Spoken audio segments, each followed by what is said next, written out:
Hi there. In this episode, I interviewed Chuck Ingram to discuss Dynamics 365 and the Adobe Marketing Cloud. Listen, it's a great episode, and for all of you that have kind of wondered for some time, what Microsoft's story is around integration with Adobe Marketing Cloud, this is an episode that you really want to listen to. To review the show notes for this episode, please go to nz365guy.com/34. I'd like to thank the generous contribution from our sponsor, iNorgic. Maplytics by iNorgic is a market-leading certified for Microsoft Dynamics 365 geo-analytic mapping app. Maplytics empowers users with powerful map visualization and routing capabilities within Dynamics CRM to drive better sales, improve business processes, and engage right customers at the right time. Maplytics now works with Dynamics 365 version 9.0 and Dynamics 365 app for mobile and tablets.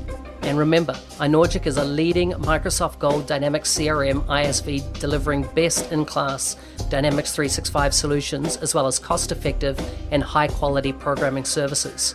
So if you need extra resources on your team, reach out to iNorgic.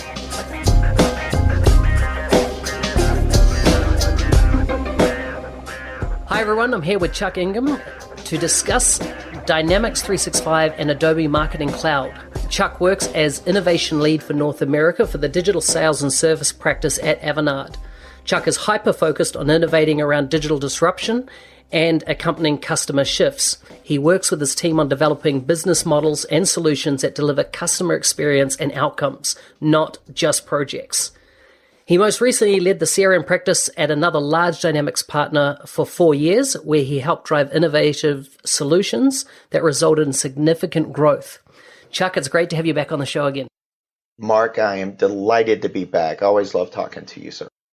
Excellent. So it was episode 2 that you were on last time for me, so I was a lot, should I say, more nervous than what I am a year on doing this. But I didn't notice it at all. The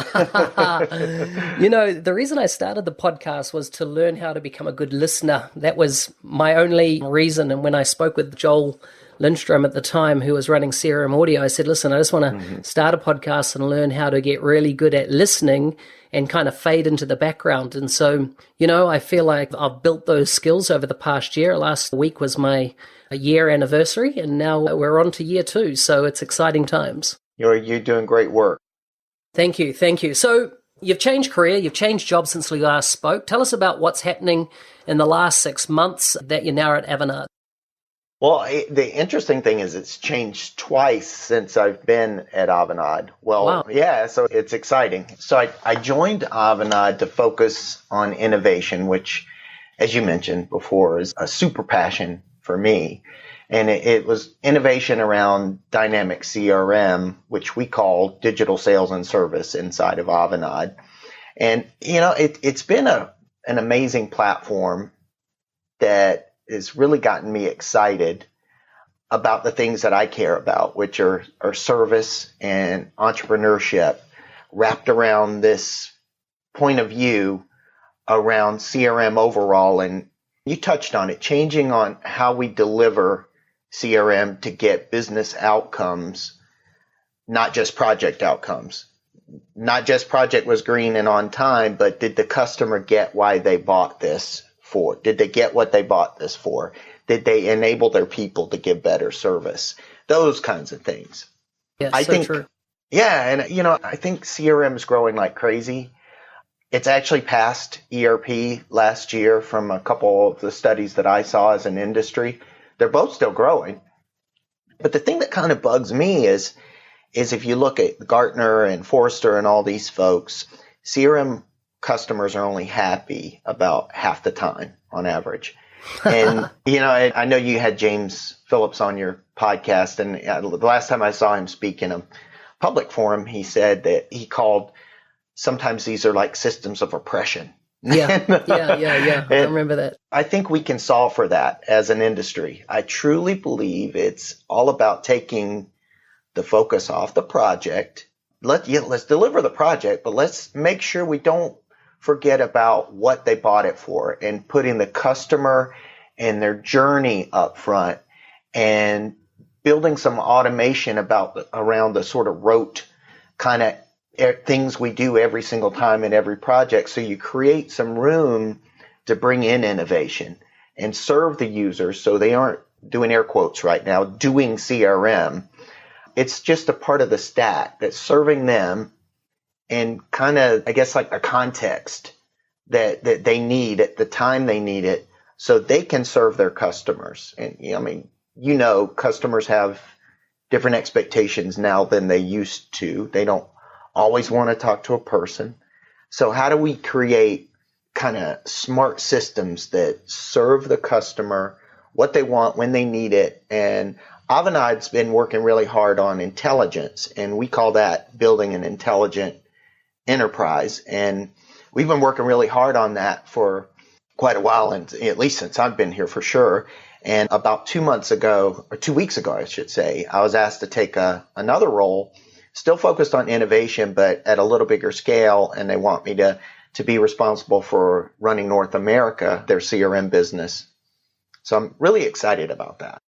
Yeah, it's interesting because, I worked in Australia for some time and, Avanade, they've got a shop there, Accenture's there. In fact, they're in the same building that my wife worked at. Oh, yeah. The same office building and everything. And what I found interesting is that in the 4 years I, competed very heavily in Australia and, on a lot of enterprise deals, not once could I remember Avanade coming to the table and being part of that kind of bid process around a dynamic story. As in, they definitely had people in market. I had, people that, wanted to come across to me that were working there. But do they kind of run a different model in every part of the world? Like you talk about Avanade North America there. Is that one business and then there's a different business unit in Europe and maybe the Southern Hemisphere? How does that work? It is, and that's one of the things they want to have folks like me work on is there's two extremes. One is you can have this global monolithic practice that kind of plods along, and the good news there is you can develop a lot of automation and tips and tricks and little widgets to help things go better. But then you don't feel local. And you don't make the things that the, let's say, Australian market needs or the German market needs. And so even inside of the US, we operate very regionally. We're very focused on local portfolios, local service, local needs of the customers. The Northeast team region needs different things than the Southeast sometimes. And one of the roles that I'll have is how to amplify what we do as a North America to the regions so that it's kind of like we give the best of both worlds. So the idea is to deliver local service, personalized service, but then have the scale and the assets of a global enterprise. And, the guys at Forrester say that we're very, very tip-top right in their chart. So we want to continue to do that and even do better. Yeah, that's so interesting. One of the things that happened when I went to Australia, I was working in a company and each state had its own practice and business, right? Mm-hmm. And they run totally on a state-based model. In Australia, there's 6 states. All the Australians listening, I know there's more than 6 states, but that's how many we had offices in. And so what the story was is that everyone run autonomously, and it was just ridiculous around the lack of efficiencies that you had in the business. And I convinced the CEO at the time, well, with help of my boss, that we should go to a national-based model. And, it was a light and day difference. We scaled to be twice the size of our closest competitor in country based on, delivery headcount that were actually out delivering projects. And the concept of just running, state by state or even country by country, I think a lot is lost that you can get if you've got a good leader leading a national or even an international initiative that can pull those moving parts together, and actually the sum of the parts can make an incredible business. But it just seems that, a lot of people, I know KPMG are not doing this, and a couple of the other big players, they still run a very much, partner-led model, which only deals in their own territory and in a way don't leverage, what their wider network has available to them. That makes good sense. I'm hopeful in feeling like we're going to be able to land in that beautiful middle where we're able to take our scale and the IP that's developed nationally and that, all the goodness there, but then with that local service and focus. So that's what we're going to work on. Yeah, awesome, awesome. Well, it's as you can see, we've got off topic, and That's okay. an interesting discussion. But what I'm really Absolutely. interested in is having a chat about the story around Dynamics 365 and the Adobe Marketing Cloud. Now, it's been over a year since we've heard of this partnership and agreement between Adobe and Microsoft, but I've heard kind of talk in the market. Is there actually a connector? What is Adobe Cloud? Can Microsoft partners go out and sell Adobe Marketing Cloud? How do they go about it? And then there's others that are just saying, actually, what is Adobe Marketing Cloud? When you're in the Microsoft ecosystem, what is it? So perhaps we could start there and kind of give a definition or your understanding of Adobe Marketing Cloud. Sure, I'm glad to. And first, I'm from the southeastern U.S., so we like to tell stories. So I'll tell you a quick story. Did you ever see the movie Back to the Future? Yeah, absolutely. Remember the square in that Back to the Future? The square? Where the clock, the downtown square? Yes, absolutely. Yeah. I used to think my grandpa was very wealthy. And as I got older, I realized he wasn't. He was wealthy in a lot of ways that weren't financial, but he wasn't wealthy in financial. But I thought he was wealthy because when he took me to the store when I was a little boy, and I remember standing in his front seat, which was not safe at all, of the car, but it was before anybody cared about seatbelts. Yeah, exactly. But we would go to the town square, and he'd park his car, and it had these big wings on the back of the car and stuff. And we got out and we went in the store, and it was a small grocery store. And I remember the man that ran the store was named Pete. And he would call out to my grandfather, whose name was Gene. He said, "Hi, Gene, how you doing? I've got your groceries ready for you." And he had this red square thing. And my grandpa's groceries were already there.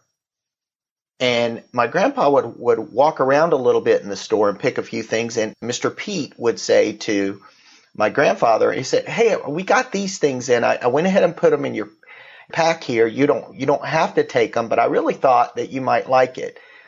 And I thought it was because he was rich. And he was, but if you think about it, that's kind of what people really want. And they want it at scale right now. So I think what we're seeing now is this convergence of sales and marketing in a way that we've not seen it before. And I saw it when I think it was like my third week at Avanade. I went to the Adobe Summit, which was eye-opening. Like I knew I wasn't as ignorant of Adobe that I just thought that they had the PDF thing. I didn't know that it's a big thing. There's 15, 20,000 people there. Beck was the performer, and they're all these powerful decision makers, and I couldn't take enough business cards, and it was really, really cool. It's a platform. And I'll get definitely headed towards your question. It's a platform. And enterprise customers will tend to make marketing platform decisions. And thinking of Adobe as a platform is a good way to think of it. It's kind of like Dynamics 365 in a lot of ways. It's a big platform, but it has little sections and then apps inside of that, kind of like Dynamics 365. So the Marketing Cloud is a piece of a bigger thing called Adobe Experience Cloud. And it basically has an audience manager for building sort of customer profiles. It has an analytics engine. It has advertising management. They have commerce now. And of course, the part you asked about, which is Marketing Cloud. And Marketing Cloud has, I think, 3 pieces, which one is called Campaigns, which does emails and text messages and so forth to the customer, which is still big. People think it's not. Half the people still want email, and especially if you've opted in. And they have another solution called Experience Manager that's underneath the Marketing Cloud. It lets you create all these kinds of cool landing pages and portals and copy and art for websites and stuff. And there's another really neat thing called Target that lets you tag content that you want to aggregate and track and personalize it. And it lets you do this really cool A/B testing and stuff. at this big scale across your channels. So they have a really big, robust solution. And Microsoft is pretty smartly kind of focused just on the campaign part at first. But the good news is there's a whole lot more there.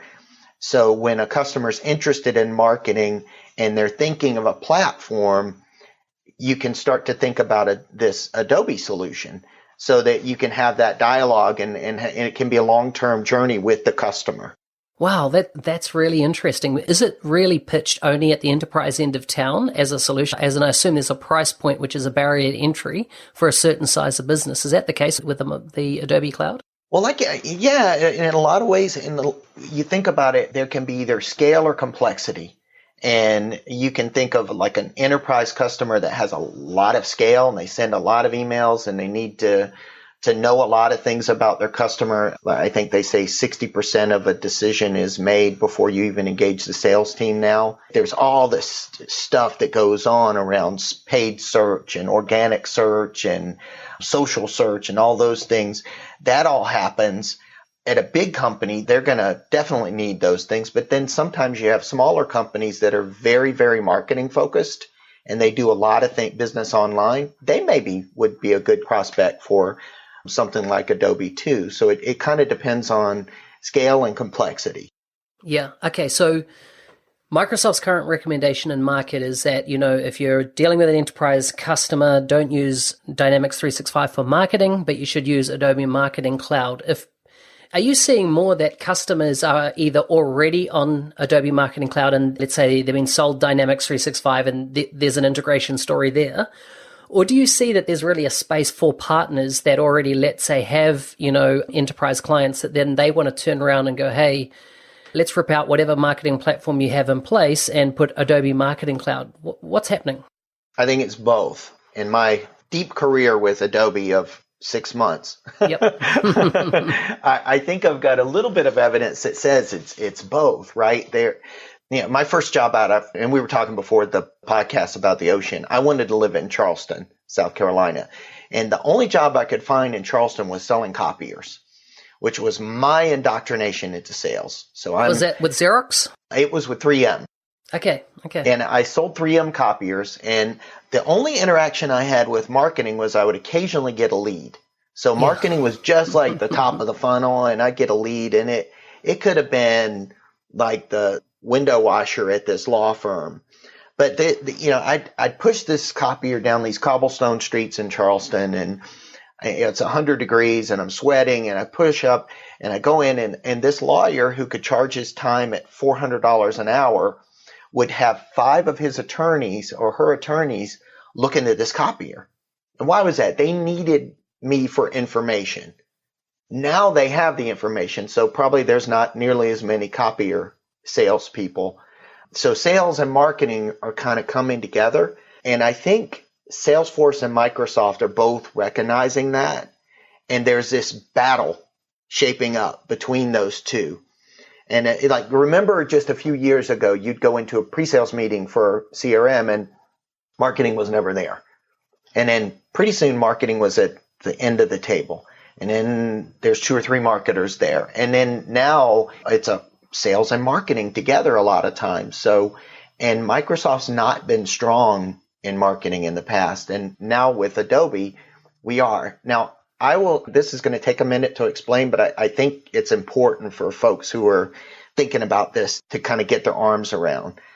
Customer expectations have changed, like we just talked about. They don't want products and services. They want experiences and outcomes. That's what Mr. Ray Wang says. There's a big buzzword, but it's real, called experience systems out there. Salesforce wants to be your experience universe. They've gone and bought ExactTarget, Pardo. They actually bought a CDP for marketing data, which is customer data platform. So they kind of want to be that experience system. And now Microsoft, on the other hand, would tell you that they're focused on customer journeys that span past traditional CRM. So Microsoft would say that in order to really deliver a robust customer end-to-end experience, you need to have the CRM part, you need to have the marketing part, but you also would need some financial data too. And I agree with them. Along with Office, Power Apps, and Flow and all that stuff to drive experiences into one place. And so they're focused on that. And with their focus on that, I think they basically decided, why not partner with an experience company to be that experience layer for the marketing side? And that's really important, because I think if you go to battle against Salesforce without that, and you're thinking of an experience system, it's a little tougher to win. So that's kind of the way this battle is shaping up, with Salesforce and Google Analytics and things like that as an experience system versus Microsoft plus Adobe as an experience system that includes all the productivity tools and back office data. Right. So yeah, it totally does. And so, but that brings up another question then. How does your traditional Microsoft practice pivot and move into this area, or even know how to bring in the right, I'm just going back in my mind of the demos, that would, 3-4 hour long demos that I would do to big corporate customers, and marketing was a component of that, and we weren't strong in marketing. And then, so are you now kind of handling the Adobe story if you're doing a big engagement like that? Or are you basically bringing in Adobe expertise, subject matter experts on, the various part of the Adobe Marketing Cloud into those engagements with you? And then if you like doing a co-sale, what's your kind of operating model, for this new frontier in a way? Well, we're a little bit lucky in that regard. I'm not saying you can't do it, because anybody can do it. If you think about the touch points across a customer journey, and we talked to Pinch about this before, people don't just call a call center anymore. They go on Google or they go on YouTube, and and there's paid social search. And I told you the story about my dad's tax business before earlier. Yeah. And you can transform, he grew at 35% by stopping sending 10,000 letters a year, and by buying Facebook ads and Google AdWords. And there's a whole new kind of marketing that's happening. And our traditional sort of Dynamics 365 folks who are kind of focused on the Microsoft, you can't be focused on that kind of wrench turning and go talk to marketers. So for us, and I say that not to boast in any way, to say this is kind of what maybe there's some version of this that folks can do. We had a pinch of a head start. So we're owned by Accenture and Microsoft, and Accenture has Accenture Interactive, which is a very large agency inside of Accenture and a huge partner for Adobe already. And internal to Avanade, we have these things called digital studios that are focused a little more on Microsoft technologies only. So the cool thing is, if we didn't deploy $1 worth of Adobe's services, this is a new amazing channel for us. So you talked about that. How do we grow our businesses? How do we deliver more value? So we've got a whole Adobe customer base that we can sell into. So we've got a whole set of Dynamics customers we can sell Adobe to, and we've got new customers who are interested in converged sales and marketing solution that we can go sell to. So we're kind of lucky there. At the same time, I talk to our Adobe Alliance Manager at least twice a week. I've been to their summit, which is an amazing, as I mentioned, thing.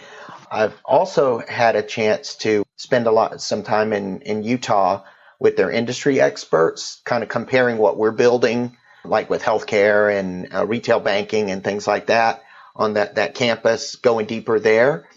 And I'll actually be with a bunch more Adobe people and Accenture Interactive at Monday in New York. And you kind of have to commit to it, is the only advice I would give. I would say that an alliance or a partnership with a local marketing agency could help, and a commitment to it, because it's almost like we've all been into an industry situation where we're not familiar with it. And we're sort of at best consciously competent, and the client can sniff that out. You have to go in and be unconsciously competent and just like know what the client's pains are as they're starting to unpack their story. And we're a little bit lucky in that regard that we have those experts that can help us along the way, and we can be the dynamics experts and they can help us with the marketing stuff. Yeah, excellent. So how would you, if you're talking to a new customer and you wanted to sell the value proposition of Adobe Marketing Cloud and Microsoft Dynamics 365 and how that supports the customer experience, what are the big, the key points or the key things of why they need to take this as a viable option, for their organization? What are the type of stories you'd be telling them? I like to personalize things a little bit because my own stories I remember. So think about the way, like if we were talking to a bank, a retail bank, and I think about like my dad and my wife and me and my son. I have a 24-year-old. And when my dad works with a bank, he works with a bank in person. He goes to the branch or he picks up the phone and calls. It's a very one-on-one personal. I work with Joan at, whatever blank bank. For my wife and me, we wrote one check that I know of this year. We had a guy work on our deck and we wrote him a check. Everything's online banking. And my son, on the other hand, has a checking account that he doesn't write checks and he uses debit card. But in terms of his savings and stuff, he has more money than I did when I was 24. But he uses these apps like Acorn and all these things that are online. And I think the banks have to kind of be thinking about their customers across all those channels.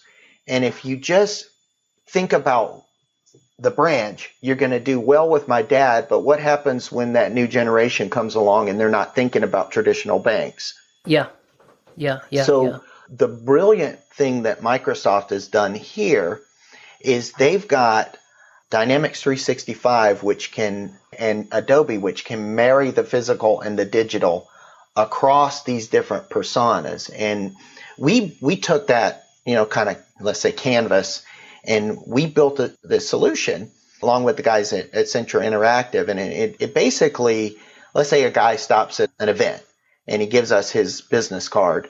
We can take that contact card, use Azure Machine Learning to drive a process that looks in CRM and says, hey, this guy, he's a customer already. That's great.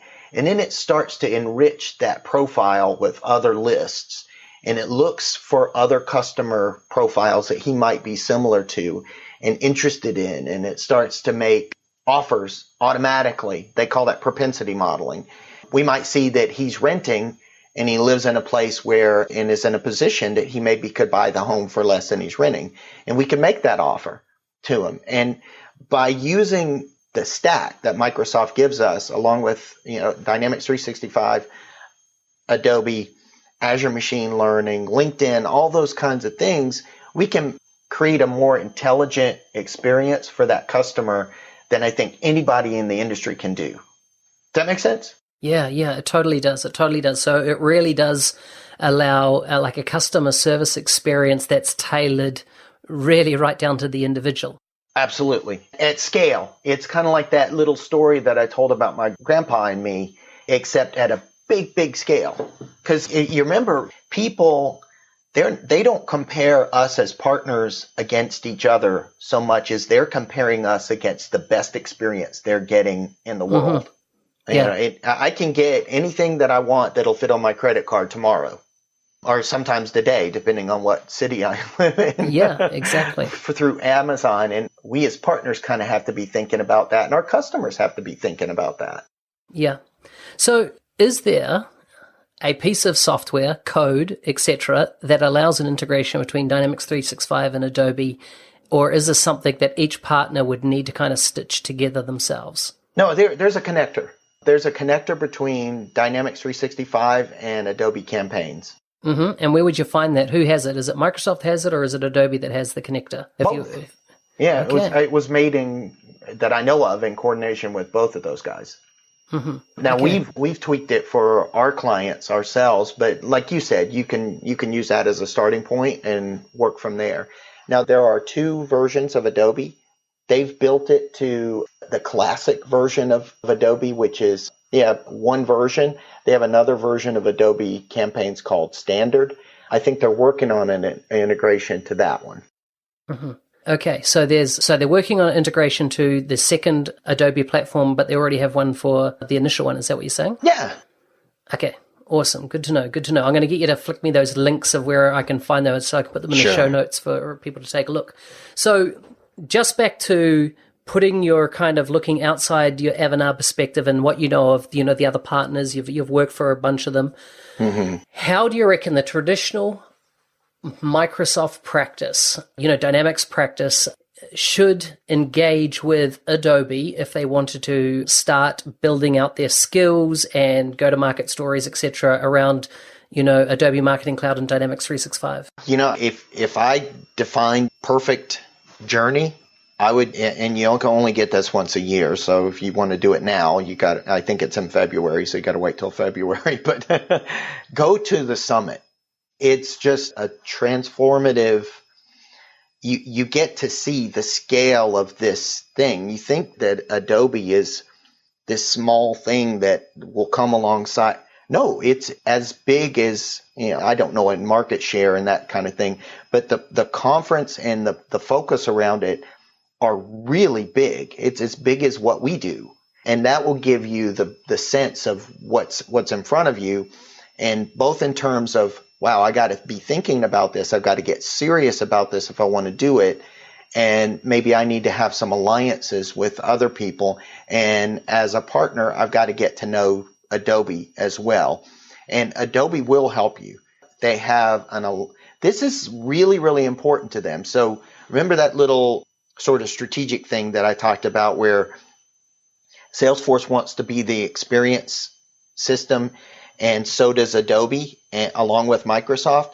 For a long time, people thought of, well, Adobe will sell marketing to whoever. And yes, they do have an integration to Salesforce.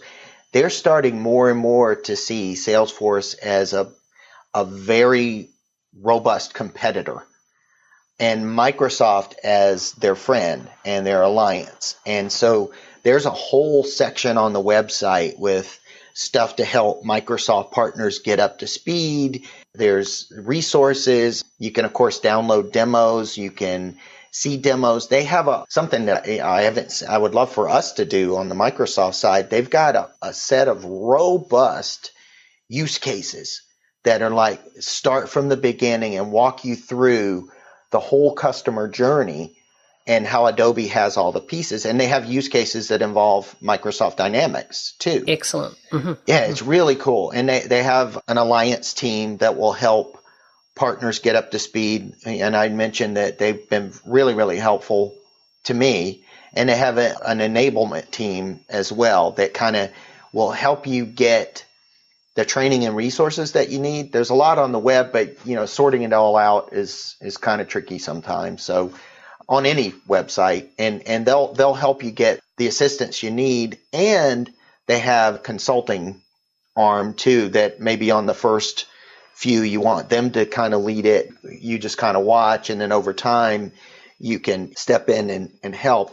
The other thing, that this is Chuck's recommendation, there's no book about this, I think that people should look at this as a channel, and maybe there's a local agency you meet at the Chamber of Commerce, things like that. Partnering with an agency, even if you do $0 of Adobe consulting, wrench turning, or revenue, you can find business that you weren't going to find anyway by looking into this. So I think it's really channel opportunity. We can get leads as partners by going out and talking to customers. We can partner with Microsoft, and we can work with other partners. And Adobe is a huge partner. Yeah. So I went on record about a year ago saying, at what point is Microsoft going to acquire Adobe? Do you think that could ever be on the cards? Their stock's up a lot, but who, Adobe's or Microsoft's? Both. Yeah, I know Microsoft is, right? Yeah, 3x growth in the last 4 or 5 years. Yeah, you see a lot of what Salesforce is doing around acquisitions, and that could be a really, really compelling one if Microsoft decided to pull that trigger. I think it's a no-brainer. I just think the synergies of the two companies, there's kind of almost no overlap, which makes it a really good story. And then, I was just interviewing someone the other day from LinkedIn that has, been in LinkedIn prior to the acquisition, and they just couldn't speak highly enough of the acquisition process. It's like, they're still their full autonomous business, but now they've got, all this open communication and engagement happening with Microsoft to generate new ideas, concepts, go to markets. And I'm just thinking, Adobe could be the same thing, still run a full business, but have this massive upside potential of the collaboration that could go on, as a single organization. So, well, I had a chance to briefly meet their CEO, and he apparently was friends with Satya Nadella in school. And they continue to be friends. And here's how important I think this Microsoft thing is to him, is I was walking with a colleague later after we had met him before, and he calls out to us across the hallway and, hey, we got to get this going. And he's the CEO. Yeah. Wow. I think whether they do, I don't know what they'll do financially, but I think the partnership is certainly important to them. Yeah. I think it's he definitely would not have remembered me personally, but he remembered the relationship and that we were the guys that were there talking about Adobe and Microsoft together. Excellent. That's so good. So just one last question on the connector side of things. Is there, what does the connector do at the moment? Is it purely just a transfer of touch points between, let's say, the contact and account entities and whatever in the Adobe Marketing Cloud? Or is it something a bit more sophisticated than that? As in, this is the out-of-the-box connector, not your modified one. Yeah, we did a little more with it. But it basically, it maps the entities in Microsoft Dynamics to their corresponding entities in Adobe. And it works. We've sold it. We've used it. We've got our own piece that we've added on top of it. And I'm not an architect, but I'll give you the basics. It basically maps campaign profiles and segments and emails in Adobe to our campaigns in Microsoft Dynamics and schedules and marketing lists and activities in 365. Awesome. Yeah, so it does that. I think they've got some big plans around doing some more, even like on CDS. Mm-hmm. Yeah. With Adobe. The partnership is, it sounds corny, but it seems to be very much real. Yeah. Good. Okay, so now I'm going to ask a question off topic, and it's off topic in that it's not about Adobe Marketing Cloud, but it's about Dynamics 365 marketing. Mm-hmm. Have you had a chance to work with that product, take it to market at all? And do you have any thoughts or insights around what you think around Dynamics 365 for marketing? I've only seen it at conferences. And we've played with it, but we've not implemented it for a customer. We tend to be kind of more upper mid-market and enterprise. And I think what they've done is a good first step around campaigns. And I love that they included events. I think, kind of for these big enterprise customers and upper mid-market customers, for me and for what they're asking us, it's a little bit more about a bigger scale and about the whole journey. And what I would love to see what Microsoft focus on, even at the mid-market and lower, is marketing isn't just sending emails and events. It's about that entire journey. That people, over 50% of people say they still love to get emails once they've opted into something. But about 60% of the decision, I think we discussed earlier, is made before they even call us. So there's this whole journey that happens before they contact us, and I would love to see that doesn't get tracked if you just were to use the Microsoft Dynamics for marketing or many other systems, I might add. And if with all of Microsoft's resources, having some kind of marketing and sort of customer journey experience type people focused on that, and they may well have them. But I think that they could really have something that would be a little different for the mid-market than the competition that we would face would have. Does that make sense? It does. It does. Okay, we'll park that topic. Yeah, and, we hope we'll continue to add to that solution for sure. Yeah. So this back on Adobe Marketing Cloud. What resources do you recommend for partners wanting to kind of get up to speed? You talked about you need to go to the conference in February. What other resources are available out there that partners, if they're going to get serious about this and want to make an informed decision, apart from the conference, what else? If you go to adobe.com, there's a section that you can go to. You log in and you create an ID, and they have a whole section for partners that's every bit as robust as what we see inside of Partner Source. Yep. Yeah. That could be, Yes.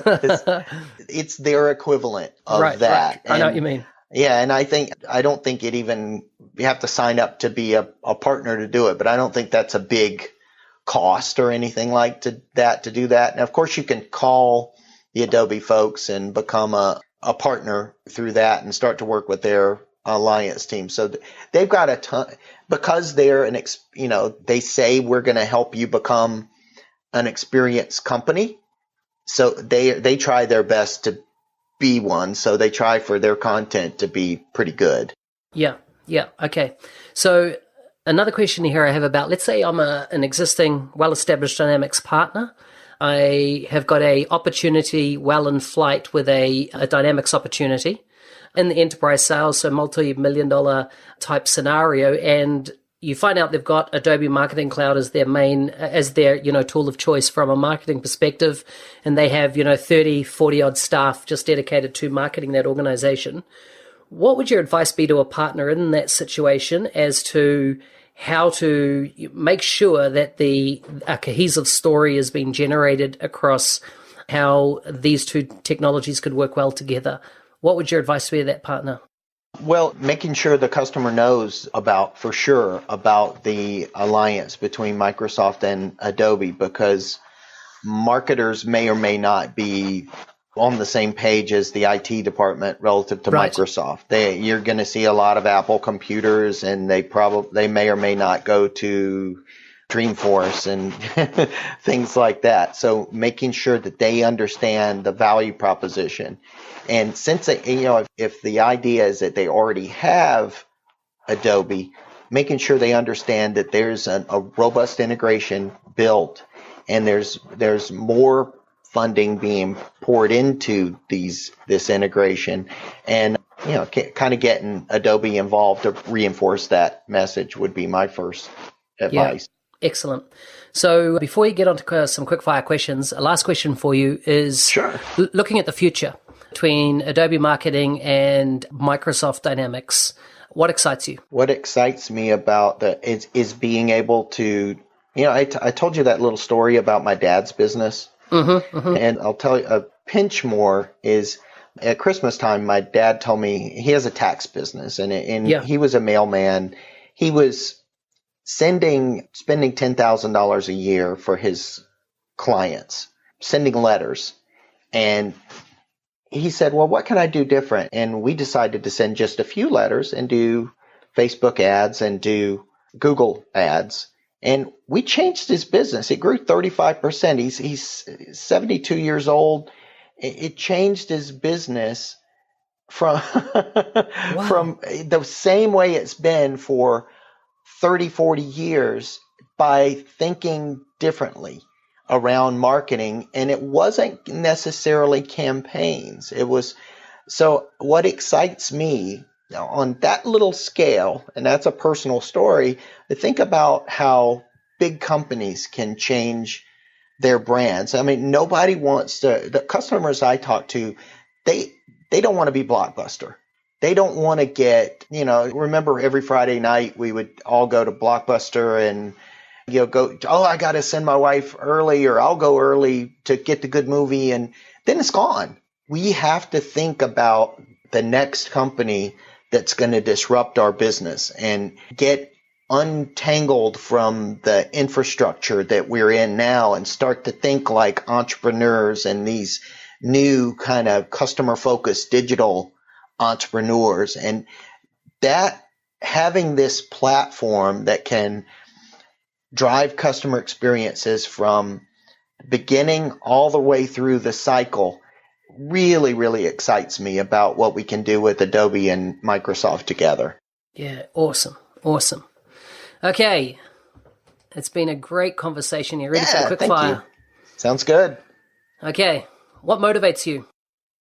Changing the way we engage with our customers to get outcomes for customers and businesses versus project outcomes. I mentioned it earlier, but that's what I get out of bed for. I love it. Yeah, excellent, excellent. What's on your radar right now that really excites you? I want to repeat that just a little bit and make it bigger. And if I were typing this, I'd do the smile emoji because it's a big goal. But I would like transforming CRM from projects to customers and outcomes, and transforming the way consulting companies think about culture from resources to people. The happiest people I know live lives that are about service. And the little bit older I get, the more I'm focused on having a vision, like this vision we just talked about, transforming CRM from projects to customers and outcomes, and focusing on moving from resources to people and things like that, and having a bit of a vision and helping the team to see the opportunity for them in that vision and serving the team. And the more I do that, the more and the less internally focused, the more happy I get and excited I get. Fantastic, fantastic. What do people never ask you that you kind of wish they did? I try to remember to ask them everybody this question, and I wish more people did it, and maybe not necessarily to me, but in general. I was reading some book back in the late 80s, I think it was, and it was Lou Holt, the old football coach, said that no matter who he meets with, at the end of the meeting, he says, "What can I do for you?" And I've asked that question. I try to remember to do it every time, and sometimes I forget, but so many good things have happened to me because of that. So I kind of wish, I don't know if I want them to ask me what I can do for them, but I think if more people ask that question, we would be more service focused, one, and we would help each other too. Yeah, very good. Yeah. I like it. That's what came to mind, at least. It's good. I like it. I like the diverseness you get with these questions. What's your best purchase under $100? I bought a lot of cool widgets, but I have to say, and I'm going to explain it, a bag of rocks. Mm-hmm. Okay. Year before last, at my last organization, we had a conference, and it was at the ocean. And at the end of our meeting, we really wanted to drive a message home to the team. And I bought a bag of rocks, and it was actually a coworker, Mike Houck's idea. And we wrote on the rocks, and each team member wrote it, what they wanted to throw away. Awesome. And it could be not to focus on my own billing and chargeability and to help others, or, whatever it was. And we had everybody threw that rock in the ocean. And we had another rock, and they wrote on what they did want to focus on, and they kept that rock. Oh, that's so cool. And it seemed like people remembered that for a long time. Yeah, so it seemed pretty I cool. love it. So a bag of rocks. Very cool. Very cool. Okay, my final question. Who do you recommend as a guest on the podcast in the future? You know who I really enjoyed spending time in, and last time we spoke, I mentioned I loved her book, and her name is Robbie Kellerman Baxter, and she wrote a book called The Membership Economy. Right. Yep. And she advocates us thinking about customers as not transactions, but customers. And not only that, but help them to feel like they're members of a club. Almost like the thing I described with my grandpa. Yeah. Yeah, so I think she's not a dynamics person per se. No. She's super interesting. Yeah, I read the book after you recommended cool. it last Thank time. you. I try to always read my the people at interviews, book recommendations, and so I definitely read that. And yeah, so much great stuff in there, and just how always looking at how then do you apply it to your own business relationships and or business operating models, particularly with that book. Chuck, it's been great to have you on the show. Before you go, if people want to find you, where can they reach out to you online? I'm on LinkedIn, and I'm also on Twitter. CRM Rocks with a W, RAWKS. That is awesome. Yeah. And of course, email chuck.ingram@avanade.com.